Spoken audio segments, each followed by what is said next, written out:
चौधरी। आइए नजर डालते हैं झारखंड की कुछ अहम खबरों पर।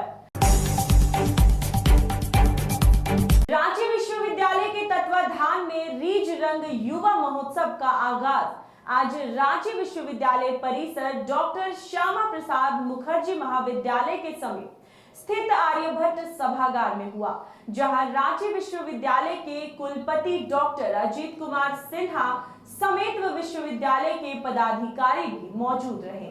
देखिए ये रिपोर्ट। मौके पर महोत्सव में झारखंड की छटा छऊ नृत्य समेत कई सांस्कृतिक कार्यक्रम पेश किया जा रहा है। मौके पर कुलाधिपति ने कहा कि स्कूल के बाद कॉलेज वह जगह है जहां से छात्र अपने समावेशी जीवन की शुरुआत करते हैं।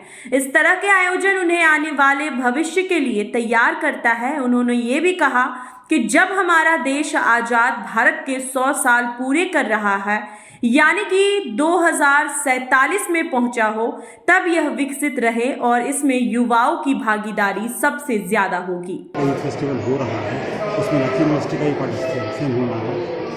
ऑल इंडिया लेवल का जो हो रहा है वो उड़ीसा के भुवनेश्वर से आगे एक जगह है गंजाम, इस डिस्ट्रिक्ट में बरहमपुर यूनिवर्सिटी में पड़ता है। बरहमपुर यूनिवर्सिटी में 16 से शुरू हो रहा है, जहाँ हमारे बच्चों को 14 तक से निकल जाना होगा। तो हम इमीडिएटली करके और जो विभिन्न कॉलेजों से इंटर कॉलेज में जो सिलेक्टेड बच्चे हमारे हैं, उन बच्चों से हम एक यूनिवर्सिटी का टीम बना रहे हैं। सरस्वती पूजा को लेकर तैयारियां जोरों पर देखी जा रही है। हालांकि इस बार मूर्तियों की कीमतों में काफी इजाफा हुआ है। माना जा रहा है कि इस बार स्थानीय कारीगरों ने मूर्तियों का निर्माण अधिक नहीं किया, बल्कि मां सरस्वती की प्रतिमा अन्य शहरों से मंगवाई गई है। मिट्टी की कम उपलब्धता इसकी एक बड़ी कारण है। हालांकि फिर भी छात्र वर्ग और सरस्वती पूजा धूमधाम से करने वाले आयोजक इसकी खरीदारी और तैयारियों में जुटे हैं।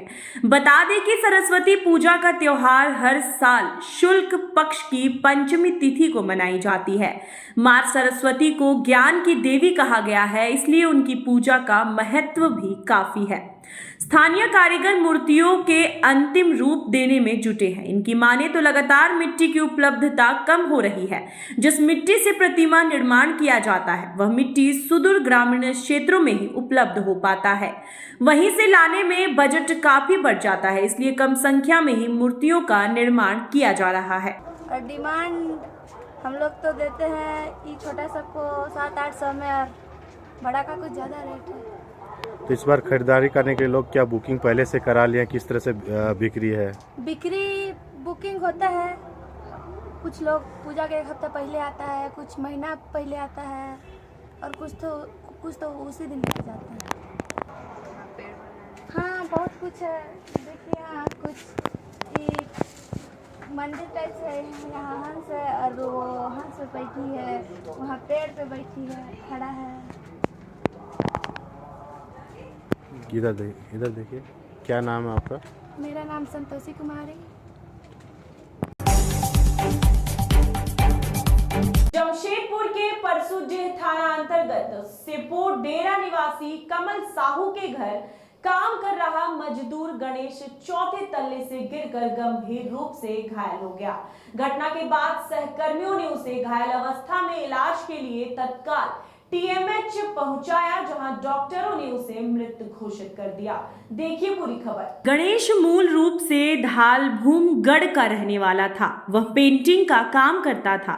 जानकारी देते हुए सहकर्मी रमेश कर्मकार ने बताया कि वो गणेश और उमेश के साथ कमल साहू के घर पर पेंटिंग का काम कर रहे थे।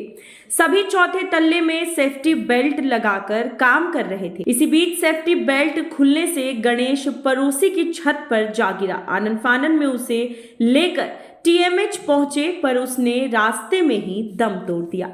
क्या नाम है? गणेश री। कहाँ घटना घटाई है? और धलबुनगढ़ में रहता रहता कहाँ है? और धलबुनगढ़ में रहता था। घटना कहाँ घटा? घटना सपोर्ट में। कैसे क्या हुआ? पेंटिंग काम कर रहे थे। कितने फ्लोर पे? हाँ? कितने फ्लोर? 2 फ्लोर। अच्छा, फिर वहाँ से गिर गया। सेफ्टी पहना नहीं था? सेफ्टी बेल्ट क्या? हाँ? सेफ्टी पहना था। हाँ। तो फिर आप लोग कहाँ से कहाँ ले गए फिर वहाँ से? हाँ, तो वहाँ से लेके यहाँ टीएमएच। अभी डॉक्टर क्या बोले? डॉक्टर बोला नहीं नहीं है। कितना उम्र था उसका? उम्र पता नहीं, इनको पता होगा। शादीशुदा था? शादीशुदा है। कितना बच्चा कुछ पता है? एक बच्चा था। बच्चा है। क्या नाम हुआ आपका? हाँ, क्या नाम हुआ आपका? मेरा उमेश नाम है। खलारी थाना क्षेत्र में कोयले की चोरी और तस्करी एक बार फिर बड़े पैमानों पर शुरू हो गई है। कोयला चोर आसपास की बंद खदानों, डंप साइटिंग और कोयला स्टॉक से हर दिन काफी मात्रा में कोयला चोरी कर रहा है। क्षेत्र में कोयला चोरों और तस्करों का मनोबल काफी बढ़ा हुआ है। देखिए पूरी खबर। रोजाना बंद पड़े कोयला खदानों, कोल स्टॉक साइटिंग से सैकड़ों टन कोयला चोरी कर कोयला तस्कर साइकिल, बाइक, स्कूटर में लोड कर खलारी थाना क्षेत्र में जामुन दोहन बस्ती, जेहली टॉड, करकट्टा, महावीर नगर के अलावे थाना क्षेत्र के कई जगहों पर अवैध डंप बनाया गया है। इन डंप में कोयला को जमा कर दिया जाता है।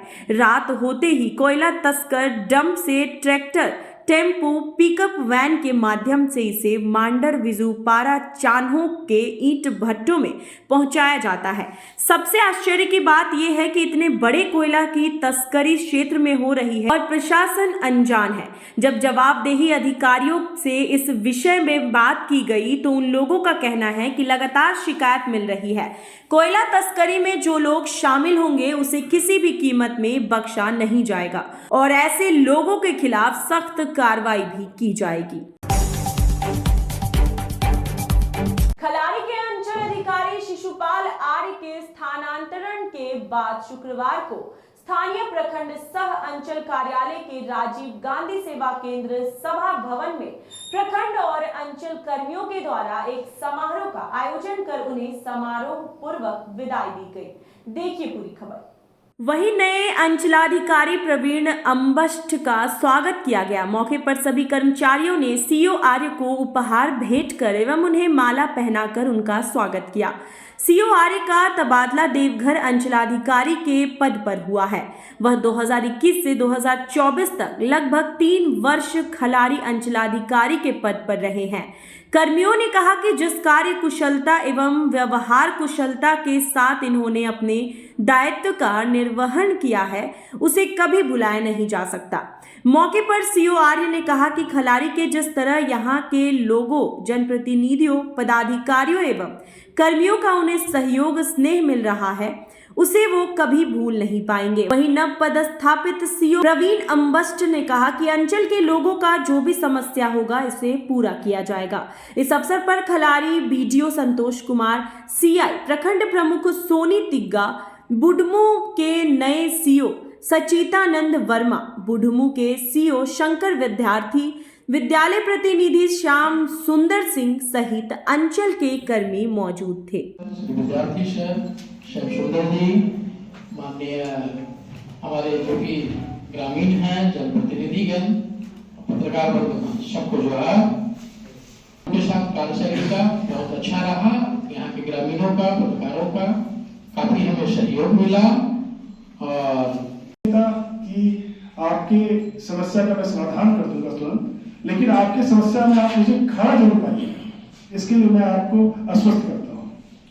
और सभी ग्रामीण वासियों को, प्रखंड सह अंचल कर्मियों को, निवर्तमान अंचलाधिकारी महोदय को मैं बहुत बहुत धन्यवाद और इस माहौल के लिए भी सभी लोगों को बहुत बहुत धन्यवाद। गुमला में जमीन विवाद को लेकर हुई खूनी संघर्ष, टांगी से 4 लोगों पर हुआ जानलेवा हमला, 3 की मौके पर हुई मौत, 1 की हालत गंभीर। देखिए ये रिपोर्ट। सीसई थाना क्षेत्र स्थित सकरौली गांव में 3 लोगों की हत्या, 1 की स्थिति हुई गंभीर। मिली जानकारी के अनुसार गुमला जिला के सीसई थाना क्षेत्र के सकरौली गांव निवासी मुन्ना साहू, नागेश्वर साहू और पवन साहू की हत्या हुई है, जबकि मुन्ना साहू के पुत्र विकास साहू की स्थिति गंभीर बनी हुई है, जिसे रांची रिम्स रेफर कर दिया गया है। बताया जा रहा है कि उन परिवारों में जमीन और पेड़ को लेकर विवाद चल रहा था, जिसके कारण मुन्ना साहू और नागेश्वर साहू के तीसरे भाई ननकेश्वर साहू सत्येंद्र साहू और शिवकुमार साहू के द्वारा टांगी से हमला करके हत्या की गई है। सूचना के अनुसार पुलिस ने हत्या में शामिल लोगों को गिरफ्तार कर लिया है। झारखंड प्रदेश के पूर्व वित्त मंत्री सह लोहरदगा से विधायक रामेश्वर उरांव राहुल गांधी के न्याय यात्रा को लेकर गढ़वा निरीक्षण के लिए पहुंचे। सेकेंड फेज के न्याय यात्रा के लिए उन्हें प्रभारी बनाया गया है। मौके पर उन्होंने बताया कि छत्तीसगढ़ के रास्ते राहुल गांधी जी 14 फरवरी को 9 बजे झारखंड में प्रवेश करेंगे। इसके बाद एक पब्लिक मीटिंग करने के बाद रंका में लंच करेंगे और गढ़वा शहर में रोड शो करते हुए पलामू के नावा बाजार में सभा को संबोधित करेंगे। देखिए ये रिपोर्ट। इस कार्यक्रम के लिए वह स्थल का निरीक्षण करने गढ़वा आए थे। उन्होंने मंत्रिमंडल विस्तार के बारे में बताया कि यह निर्णय हमारी पार्टी के लोग करेंगे, लेकिन मैं रेस में नहीं हूं, मैं अपनी लॉबी नहीं करता। सोनिया जी मुझे 2004 से जानती है। मंत्री कौन बनेगा यह पार्टी विशेषाधिकार का मामला है। उन्होंने लोकसभा चुनाव के बारे में कहा कि हमारी पार्टी बैठकर तय करेगी कि कौन कितना सीट पर लड़ेगा। हम लोगों का मुख्य मकसद बीजेपी को हराना है। देखिए, पहले आपको बता दूं कि ये मामला कांग्रेस पार्टी के आलाकमान के पास है।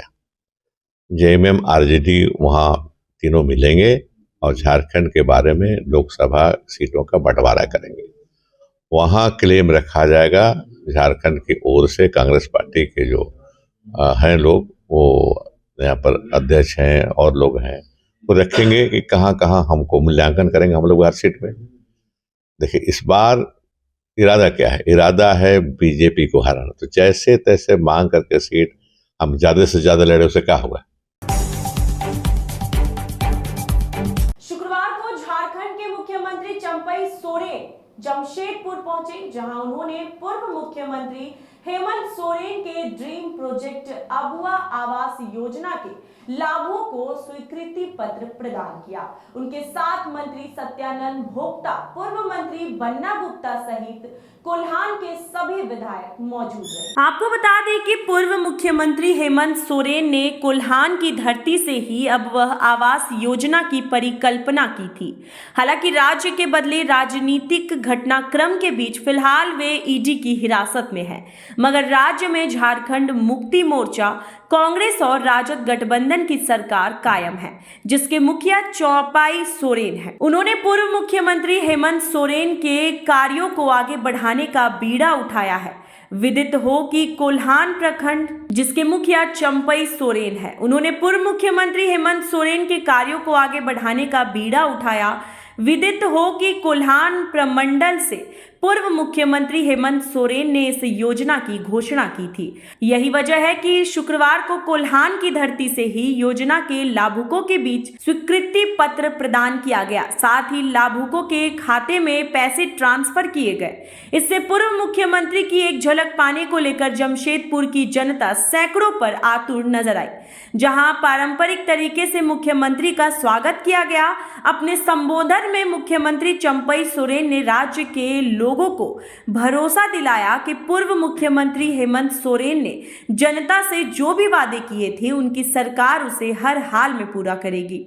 उन्होंने बताया कि साजिश के तहत पूर्व मुख्यमंत्री हेमंत सोरेन को फंसाया गया है, मगर जनता इसका हिसाब लेगी।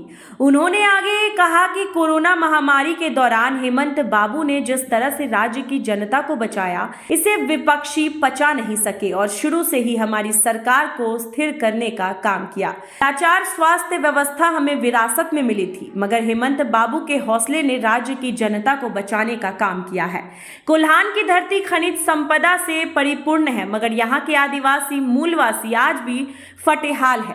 टाटा सहित पूरा कोल्हान औद्योगिक नगर है, मगर यहाँ की जनता को इसका लाभ नहीं मिल रहा है। वहीं मुख्यमंत्री ने मंच से राज्य के लोगों के लिए 125 यूनिट बिजली मुफ्त देने की घोषणा की। उन्होंने विपक्ष को चुनौती देते हुए कहा कि हेमंत सोरेन कमजोर हड्डी का मनुष्य नहीं है, वे विश्वम गुरु के बेटे हैं, जिन्होंने आदिवासी मूलवासियों के लिए लड़ाई लड़ी। हेमंत सोरेन ने राज्य के लोगों के शिक्षा, स्वास्थ्य, आवास और सिंचाई का सपना देखा था जो पाइपलाइन में था, मगर विपक्ष को घबराहट होने लगी और उन्हें साजिश के तहत आज सलाखों के पीछे भेज दिया गया।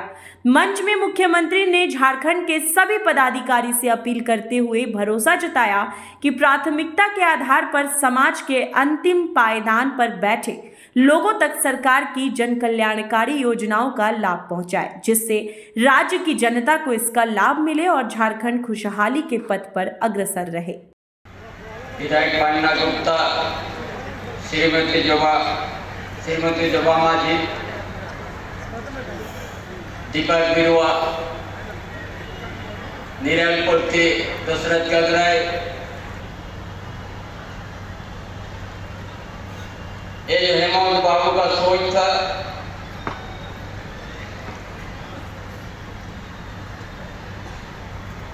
और इस राज्य में 2019 में विधानसभा चुनाव में हेमंत बाबू के नेतृत्व में हम लोग संघर्ष लड़ाई किया था और जनादेश भी हम लोग को मिला, सरकार भी बनाया हेमंत बाबू के नेतृत्व में।